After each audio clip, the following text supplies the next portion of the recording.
Hola, bienvenidos y bienvenidas a otro video del canal. En el video de hoy voy a darle una continuación al video anterior de esta serie. Como dice el título, pues voy a hablar de eh, los colegas, o sea, los psicólogos, los terapeutas que se les ve o que adoptan esta figura de juez o de figura moral y por qué es un problema, ¿no? Que va muy relacionado con lo que ya dije, ¿no? El video anterior. Y antes de comenzar tal cual, pues decirles que lo que planteo y lo que digo aquí, pues es mi opinión personal, no es como lo que debe de hacer o sea, vaya, es eso, mi opinión personal, no es para que ustedes pues puedan tener su propio comentario, invitarlos a hacer una reflexión, entonces no va más allá de eso, no lo tomen como como algo que debe ser una verdad rígida, no es una perspectiva mía. Entonces, bueno, como reiterando un poco lo que decía el video pasado, el problema, por ejemplo, de que a los psicólogos y a los terapeutas se les vea como gurús, como maestros, como guías, pues es precisamente que muchas personas se someten a lo que digan por lo mismo, ¿no? O sea, hay un problema ahí de responsabilidad, de sumisión, de poder, de control muy graves, ¿no? Porque muchas veces las personas, hablando como de la sociedad en general, eh, con tal de obtener lo que sea que buscan y obtenerlo rápido y obtenerlo fácil, pues están dispuestos a estar sometidos a lo que mis colegas puedan decir, ¿no? Independientemente de si es ético o no, de si es dañino o no, inclusive, ¿no? De que se puedan aprovechar de ellos en muchos aspectos. Y la cuestión del ver a los terapeutas como jueces o como figuras morales, pues va de la misma línea, ¿no? Solo que aquí para mí es importante como abordarlo como en este espacio aparte, porque creo que ahí la cosa como que se complica bastante, ¿no? Eh, Creo que este fenómeno va muy de la mano con lo que ya planteé anteriormente, que eh, como nosotros nos formamos pues en entender o en tratar de entender, porque no siempre se puede, el porqué de la conducta humana, cómo es que se da, los efectos, ¿no? Y que obviamente tiene que ver con las cuestiones de salud mental. Como que se ha creado esta idea de que como podemos llegar a comprender ciertos aspectos de lo que ya mencioné, entonces sabemos, ¿no? Cómo es que entonces se comporta una persona sana, cómo tiene que vivir, cómo qué hacer y qué no hacer para llevar una vida mejor, ¿no? Y creo que eso tiene mucho que ver precisamente con que las personas con que a nivel social creo yo que tenemos una incapacidad muy grande con el hecho de lidiar con la incertidumbre y de lidiar pues con la libertad y con la responsabilidad que eso conlleva, ¿no? Hablando ya como en términos pues, más filosóficos, si se lo puede decir así, porque creo yo que eh, si bien hablando de estas cuestiones culturales que estoy mencionando, o sea, pero ya de manera más específica, si bien la iglesia ha perdido fuerza en los últimos años, no la ha perdido del todo, pero sí hay como creo que estas últimas generaciones, hablando desde la generación millennial, como se le dice, ¿no? Que son las personas que nacen en 1980 hasta el 94, y pues las generaciones que siguen, pues creo que esa tendencia va muy marcada, han perdido como esta relación que tenían las generaciones anteriores, ¿no? Ya no son tan afectos de ir a la iglesia, de rezar, de tener sus santos, de como poder ponerse en manos de algún ser, ¿no? Hablando en cuestiones de fe, de cuestiones hasta espirituales.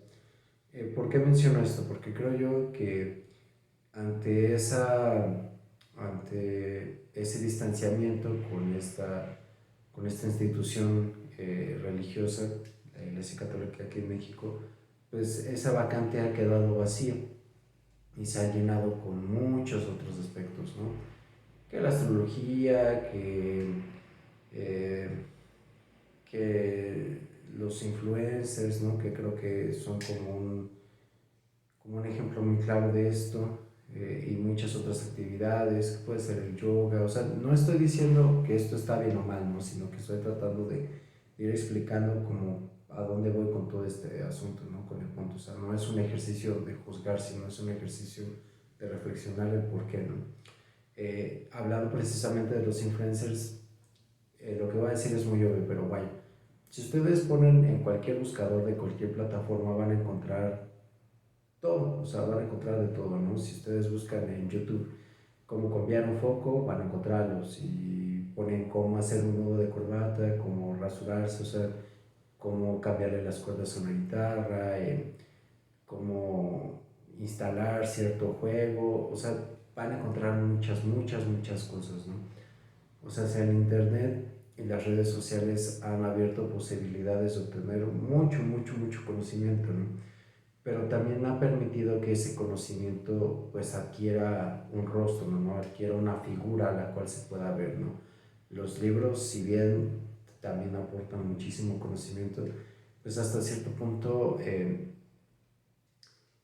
como a menos que tengan la foto del autor en la portada o en la contraportada, donde sea, pues es como, es una experiencia completamente distinta, ¿no? La cuestión de las redes sociales y del internet siento yo que como que lo vuelve un poco más personal, lo vuelve un poco más cercano, por así decirlo, porque también en la red social pues hay una inmediatez posible, ¿no? Porque es muy fácil dejar un comentario a alguien y que esa persona te responda, o no te responda, ¿no? Pero está esa posibilidad como de interactuar, ¿no?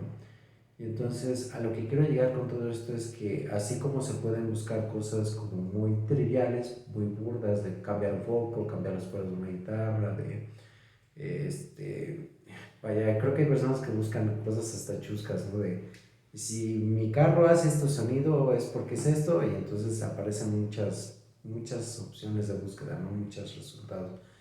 También hay personas que buscan cosas mucho más importantes y trascendentes, ¿no? Como eh, qué es la ansiedad, qué es la depresión, si tengo estos síntomas, tengo esto, o sea, hay como que hay mucha información de todo, ¿no? Y no solo en lo trivial, como decía, sino hasta de cuestiones muy profundas.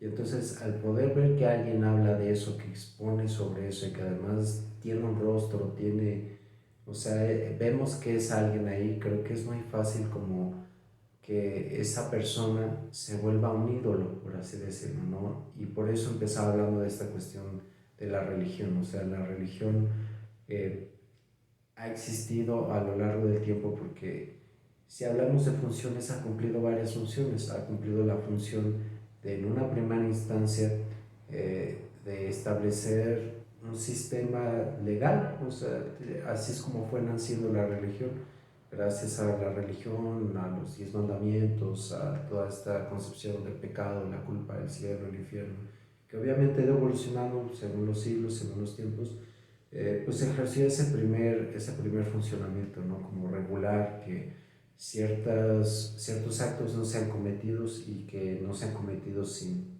total impunidad, ¿no? El evitar matarse, el evitar el incesto, el evitar las violaciones, ¿no?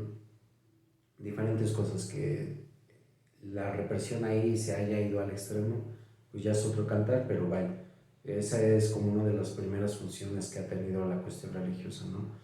Y otra segunda función que es muy importante es la cuestión precisamente de crear un soporte ante la incertidumbre, ¿no? No es raro, por ejemplo, escuchar personas, y yo lo escucho en la consulta también seguido, ¿no? Que uno diga, pero ya estamos en el siglo XXI y es el año 2023 y la tecnología, bla, bla, aún con todos los avances, aún con todos los estudios que mis colegas utilizan para justificar las cosas con lo que hacen, eh, aún las personas necesitan algo más en que confiar, necesitan algo más en que creer, o sea, la realidad, creo yo que las dos verdades como absolutas, por así decirlo, de esta vida es que pues, nos vamos a morir y que vamos a vivir con incertidumbre, porque inclusive aún con la única certeza que tenemos que es la muerte, pues no sabemos cuándo nos vamos a morir, cómo nos vamos a morir, ¿no? Que vaya ironía, pero creo que eso también lo aborda bastante la religión, ¿no? Porque precisamente ese es como el tercer punto que aborda la religión, ¿no? Como la promesa de una vida mejor después de esto, o sea, que después de la muerte hay algo más, ¿no? Entonces, esos tres puntos que son tan importantes, la cuestión de un sistema reglamentario, legislativo, de un soporte ante la incertidumbre y de un soporte mayor ante la mayor incertidumbre que es la misma muerte, pues las personas han ido encontrando esos sustitutos en otros lados, ¿no? Como decía, los influencers, eh, los ídolos de la moda, la música, las artes, ¿no? Los deportes, por ejemplo.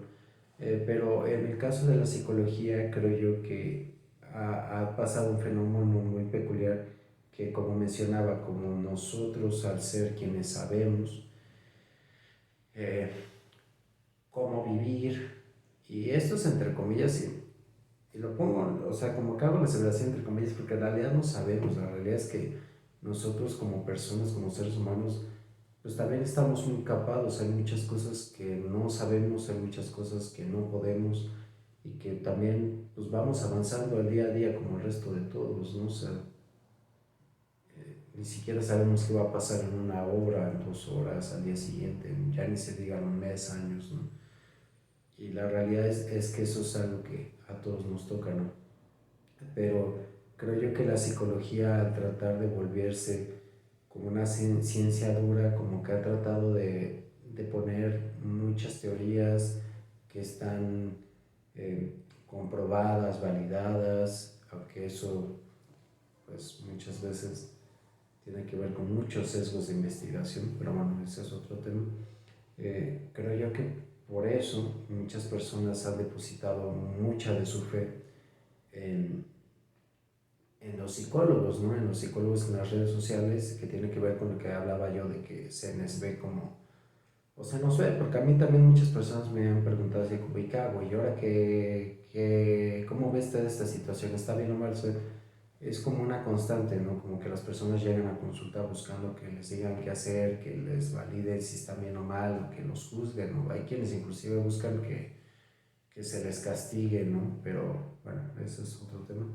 Pero eso es algo que creo que en este gremio ocurre mucho, o sea, que esa sea una demanda constante por parte de los pacientes, pero muchos colegas sí responden a esa demanda, ¿no? Porque creo que entra en juego otra vez lo que hablaba en el video anterior, de que muchos colegas sí se creen que porque como son psicólogos, sí saben cómo es la vida, sí saben qué es lo que se tiene que hacer, sí saben qué es lo que no se tiene que hacer, qué es lo que no se debe de hacer y qué sí se debe de hacer según su conocimiento, ¿no?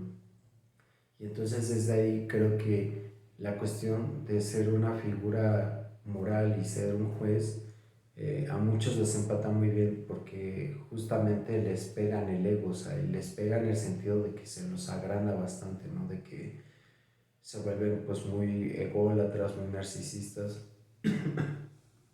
y como que desde ahí agarran pues precisamente un poder que corrompe, ¿no? Que puede corromper demasiado. Creo yo que ese es un gran peligro porque eh, eso nos lleva a la cuestión de que si alguien es una figura moral y es un juez, pues hasta por lo que el mismo adjetivo o eh, concepción, concepto, nos lleva pues es a juzgar. O sea, en esta concepción se cree que es lo que está bien, que es lo que está mal, y entonces se trata de dirigir a las personas desde ahí, y de eso no se trata la terapia, ¿no?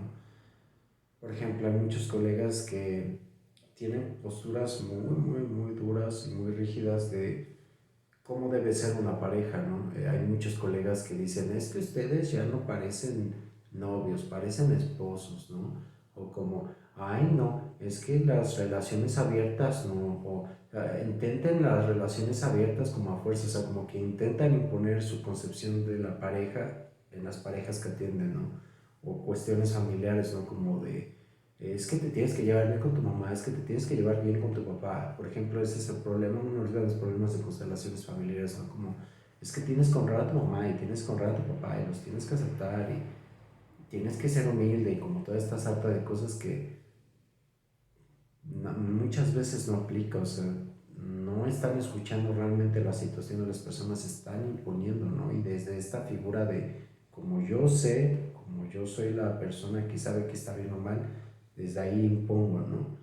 Eh, También, por ejemplo, las cuestiones como más personales, ¿no? De cómo las personas tienen que vivir la depresión, cómo tienen que vivir la ansiedad, que tienen que seguir las tareas que ellos dejen o no dejen, ¿no? Que muchos dicen cómo tiene que ser la sociedad o cómo tendría que cambiar, ¿no? Pero según sus estándares, según su juicio, no según lo que realmente estamos viendo, ¿no? O sea, el problema de esta cuestión es que entonces el terapeuta pasa a ser un juez cuando la función del terapeuta nunca es juzgar, al contrario, la función del terapeuta es ser, ser o inclusive un ser y un espacio, por así decirlo, donde la persona pueda vertirse, donde pueda hablar y donde todo lo que es pueda estar ahí sin ser juzgado, sin ser presionado, o sea, que la persona pueda hablar sin que tenga miedo de que lo vayan a juzgar, sin que le digan que esté bien o mal, sin que vaya a recibir un castigo, ¿no? Una penitencia, por lo que sea. Y entonces creo yo que esto es importante tenerlo en cuenta, porque entonces eso ayuda a ubicar al terapeuta en el lugar que le toca, que es ser terapeuta, ¿no? Y ser terapeuta implica ser humano, o sea, implica ser humano acompañando a otro ser humano desde el lugar de la empatía, o sea, también quiero aclarar, habiendo explicado todo esto, que la función del terapeuta tampoco tiene que ver en lo absoluto con la figura de un padre, de un cura, o sea, quería como plantear esta cuestión de la religión y esta separación de ciertas generaciones. Y vaya, esta es una perspectiva completamente mía, ¿no? Para que entendamos que esa falta de una figura omnipotente, eh, omnipresente, ¿no? Que todo lo sabe, eh, como que empuja a buscarla en otras formas, ¿no? En otros lugares, o sea, se va transformando según la cultura, según el momento, o sea, como que el ser humano no tolera esa falta absoluta, ¿no? Como que lidiar con la incertidumbre así como es algo muy desgarrador porque sí lo es muy difícil, ¿no? Pero, repito, o sea, es para aclarar que, ojo, el terapeuta no le toca ser juez, pero tampoco le toca ser padre, o sea, no, la terapia no es un espacio de confesión, no es un espacio donde las personas llegan y se confiesan, donde cuentan el pecado, ¿no? O cuentan el delito, ¿no? Es un espacio para que las personas cuenten lo que vivieron, lo que pasó, lo que sufrieron, lo que les duele, así como es, ¿no? Sin que se les juzgue, sin que se les diga si está bien o mal. Porque en el momento en que empieza la cuestión del juicio por parte del terapeuta, pues es cuando el proceso se va acabando. O sea, el proceso pasa de ser un proceso terapéutico a ser un espacio de regaño, un espacio de crítica y un espacio que refuerza las dinámicas sociales que van de la mano de la neurosis, ¿no? Que tiene que ver con la culpa, que tiene que ver con lo que debe de ser, con lo que tiene que ser, o sea, con todas estas presiones que a veces son demasiado grandes, ¿no? Y creo que las personas en general necesitamos menos de eso, o sea, depende del caso, depende de cada persona, ¿no? De hecho, hay personas que tal vez sí necesitan como, más que presión, necesitan límites, que eso también creo que socialmente, a mis colegas les faltan muchos límites, o sea, si reconocieran su condición humana, creo yo que evitaría caer en esta condición de ser jueces, ¿no? Recuerdo mucho a un colega que una vez presumía, y lo presumía así como, así comiendo su taco, como muy orgulloso, como de, ah, sí, y es que gracias a mí ya encontró trabajo y ya no es un padre abandonador y ya está con su esposa y ya se viste bien y es como, pero pues eso es lo que tú querías, ¿no? Es lo que tú querías de él. La pregunta es, ¿y él qué quería? O sea, ¿qué deseaba en realidad? O sea, ¿por qué estaba viviendo la vida como la vivía? O sea, creo que ese es el punto de partida en realidad, más que llevarlos al camino que uno cree que es correcto, incorrecto, ¿no? Entonces, bueno, eh, que chinga su madre el gremio. Muchas veces esa es la conclusión a la que solamente puedo llegar, que muchos colegas son muy inconscientes y también comprendo que por no enfrentar muchas situaciones dolorosas actúan como actúan, pero no es justificación para hacer lo que hacen. O sea, creo que es necesario lo que ya planteé en un video anterior, ir al propio proceso terapéutico, ir a supervisión para evitar que se repitan situaciones dolorosas de la vida de los pacientes y de la vida del terapeuta y se haga más acorde entre esta interacción que se puede dar, ¿no? Pero bueno, entonces creo yo que ya va quedando como bastante claro el punto, el por qué esta situación es peligrosa, es complicada, es grave. Incluso hacer una invitación a los colegas que escuchen esto, pues, a reflexionar sobre su propia práctica, ¿no? A reconocer que hay cosas que no nos toca por más que queramos y que tal vez más bien nos toca preguntarnos cómo es que el gremio se está pues volviendo en lo que se está volviendo, ¿no? O sea, no se está volviendo para nada un espacio, una disciplina, una ciencia que abogue por la reflexión y el análisis, sino que se está enfocando en ser un espacio para el doctrinamiento, para las reglas, para las imposiciones, pues para todo este tipo de cosas. Entonces, bueno, espero que les haya resultado interesante y si no, pues que por lo menos los ayude a reflexionar algo. Si tienen dudas, si tienen quejas, si tienen sugerencias, háganmelo saber y los espero en el próximo video. Hasta entonces.